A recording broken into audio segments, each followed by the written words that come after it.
ఇది చూడండి గాయస్, ఇది ఇట్లా ఇంత ఉంది లెంత్. ఇదేంటంటే సిలికాన్ రబ్బర్. ఇదేమో హార్డ్ ఉండదు, స్మూత్గా ఉంటుంది. దీన్ని ఏం చేయాలంటే ముక్కులో దోపాలి. ముక్కులో దోపితే మనకు కరెక్ట్గా గొంతులో వస్తుంది. ఇది ఎందుకు చేయాలంటే గొంతుకు సంబంధించి ఏ ప్రాబ్లం రాకుండా ఉంటుంది, నీట్గా ఉంటుంది. ఇది సూత్రనేతి అంటారు, అంటే సూత్రాస్. ఇది చెయ్యాలి మన బాడీలో. మన బాడీ పార్ట్స్ మనం అని నీట్గా ఉంచుకోవడానికి, ఎలాంటి హెల్త్ ఇష్యూ లేకుండా మనం హాయిగా ఉండాలంటే, ఆరోగ్యంగా ఉండాలంటే ఇవి కూడా కొన్ని సూత్రాస్ అనమాట. ఇది చెయ్యాలి.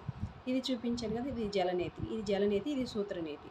ఇవి చేసుకుంటే మన హెల్త్కి సంబంధించి సైనస్ ఐటమ్, కాఫ్ ఇవన్నీ ఏం రాకుండా ఉంటాయి. గొంతుకు సంబంధించి క్లీన్గా ఉంటుంది. ఓకేనా. ఇవి ఆన్లైన్లో దొరుకుతాయండి, బయట అయితే ఎక్కడ దొరకవు, ఆన్లైన్లో మాత్రమే దొరుకుతాయి.